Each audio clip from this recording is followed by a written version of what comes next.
Yes, hello everyone. Can you see my screen? Yes, we see your screen. Good. So I will give you some insights into Maestro2 that we have released a new version of last week. And we hope to have frequent releases, maybe every second week or something like that, with small updates.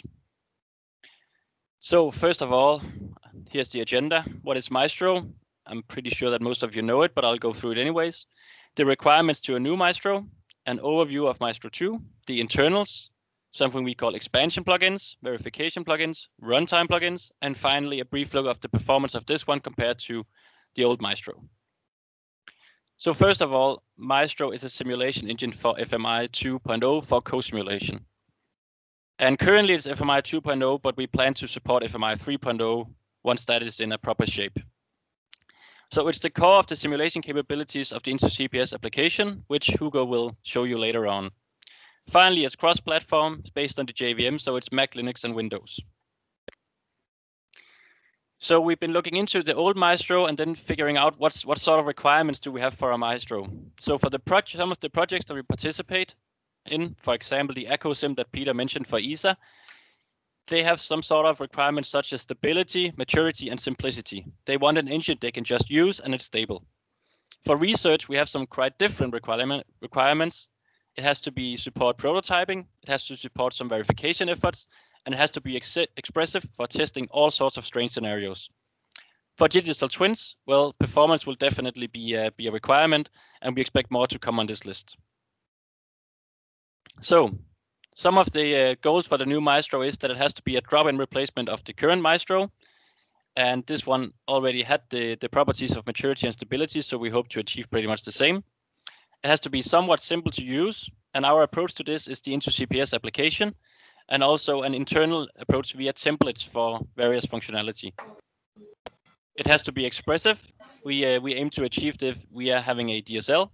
It has to be explicit, and the reason why it has to be explicit is that during our projects, we have a lot of people asking, when are you actually using this FMU? How are you using it? How are you calling it? What are the states? All of this will be made very explicit in a specification. It has to be extendable, and it will be done via plugins, as you saw in the agenda. And then it has to support simulation-related verification, also via plugins, and some of this you will also see later on in the presentation.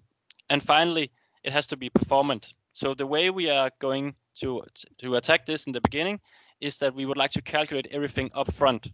And if we need more performance, then we would like to do some code generation, perhaps to C or C++. So here is a brief overview of Maestro2. So in the top figure, you see that you have a user. He used the INTO-CPS application, which uses the Maestro1 web API, which in this case goes to Maestro2. This is to say that we support the same web API as Maestro1. We will probably release a new one for Maestro2 later on with different features, but this is part of the drop-in replacement. We also have a Maestro1 command line interface, which also uses Maestro2 to perform the simulation capabilities. Here's the different approach where we have a command line interface for Maestro2, which is different than the one from Maestro1 because we are basing this on specification files expressed in our Maestro base language DSL. If we look a bit more into Maestro2, those of you who have been to a previous webinar might recognize this. We have a specification phase where the outcome of this is a specification expressed in the Maestro base language, ADSL. After we have this specification, we'll perform as much verification as possible that we can do on this specification file. So this means this is actually what is going to be executed. Finally, hopefully we get a verified specification, which has calculated almost everything up front, so we don't have to calculate things during the execution. We will execute it, and then we'll get some simulation artifacts, for example, the results of the co-simulation. So here are a bit more on the internals of Maestro2. Here in the beginning, the specification generation is sort of optional. If you use the INTO-CPS application, this is how it works. You come with a configuration, maybe in JSON or something else. It goes to the specification generation, which will create a Mabel specification. Mabel is the DSL, Maestro base language. This will go through the parser, and then we'll come into the classic type checker. And in here we have something called expansions.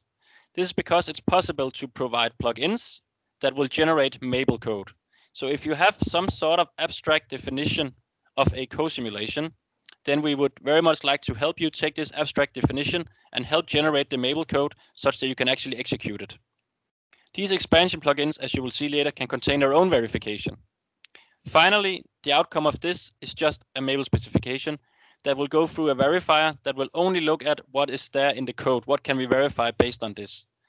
So one of the things that we will attempt to verify in the future is, for example, that all of the calls that you are making to an FMU adheres to the state machine of the FMI specification. Finally, it goes to an interpreter, which will interpret the specification, and we will have the simulation artifacts. Here, we are also talking about adding code generation efforts. So here is an example of a Mabel specification file that has not been expanded yet. So, So it has some imports, FMI2. It imports a plugin called FixStep, and it imports a plugin called Initializer. The framework is FMI2. So what you have to note from this is that this is an initial specification. Once this is ready for execution, all of these notations with the add in front will be gone. All of this expand here will be gone. Instead, this plugin called Initialize from the Initializer plugin will have been replaced with the actual code provided by this plugin. So in this case, there is a paper on this plugin. I have a reference for it later on. It provides the correct initialization sequence for a set of FMUs. And if they provide algebraic loops, then these are solved as well. The FixStep here is a FixStep Jacobian plugin that expands to all the calls that needs to be made to an FMU and stepping it as well. And is basically replaced with the code for that. Finally, we have an unload for the two FMUs loaded up here. So this is an example of almost a complete Mabel specification. If you want to see more of this example, there is a documentation page, which Peter mentioned in the beginning, that we updated documentation significantly online. So expansion plugins, they run in the context of a framework. For now, it's FMI2. In the future, we will have FMI3 here, and even a mix of FMI2 and FMI3. So it has signatures, so we can type check it. For example, the FixStep that we saw before takes a list of FMI2 components. It takes the step size, it takes the start time, and it takes the end time as arguments. Finally, you can also pass a configuration to an expansion plugin if you have some custom configuration. For example, if there is the basic knowledge that it's available on FMU via the model description file, but if you have a plugin that can understand additional information about the FMUs, which cannot be passed as part of a model description file, then you can give this separately to the plugin. The result of expansion, like I mentioned, is more Mabel. It's a Mabel specification. Currently, we have initialization that is tested via Prolog specification. And if you look up Simon Trane Hansen, who will also present later today, he presented a paper about this at INTO-CPS 2020, and Claudio Gomez presented a paper on the Prolog mod at Model C in 2019. We also have a FixStep Jacobi, and we have a type conversion, for example, for real to Boolean.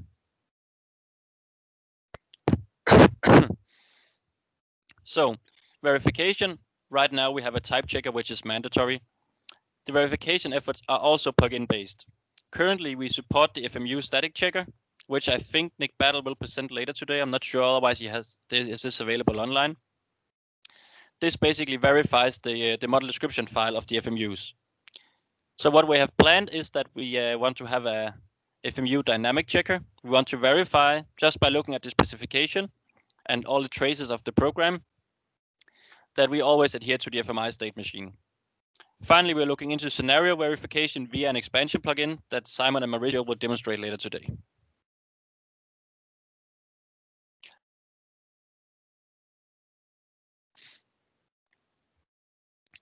So the interpreter.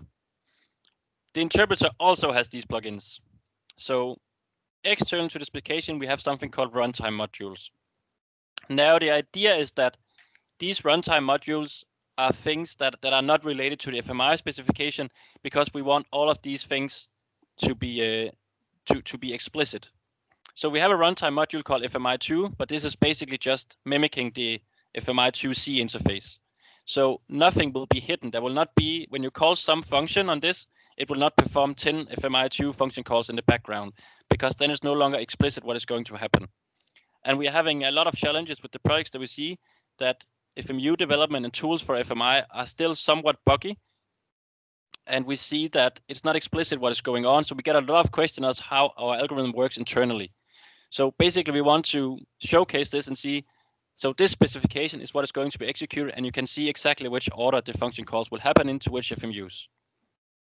Some of the things that we choose to hide is, for example, a data writer. This is all the low-level details on how to open a CSV file and write to it and all that sort of stuff. You will still see what variables are being logged at what time in the co-simulation, but the specifics will not be here.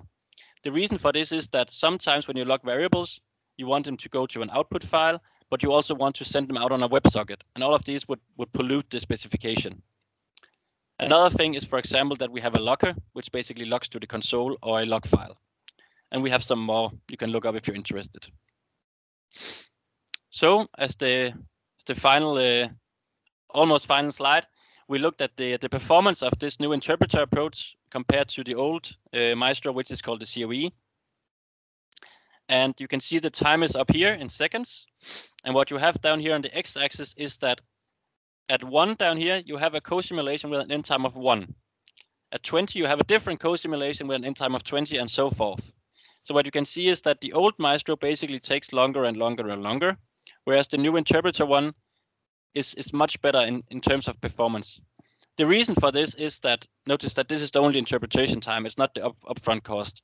The reason for this is that with the new interpreter, we calculate everything in the beginning, so we don't look up where we should take which variable to. Everything is calculated upfront, so it's basically just executing it statement by statement.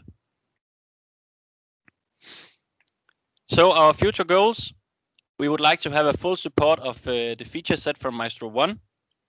We would look into constraint-based solving of co-simulation scenarios, which will also be shown later. For example, if you put constraints on ports, some are reactive in the sense that they do interpolation, others are delayed. And if you have algebraic loops, how can we then put together a co-simulation that adheres to these requirements? Then we will look into support for units on ports. We will look into an adaptive master algorithm, which Claudio Gomez will present later today. In some case, we would like to target code generation. It could be to C or something similar, maybe for performance reasons, or if you want to do hardware in the loop simulation. We would like to address FMI3 once that reaches a mature level. And we are very interested in people who would like to contribute either with plugins, verification, or whatever they see fit. And I would also like to thank Kenneth Lausdal, who's been a big part of the development, and he will also help answer questions should you have some. Thank you.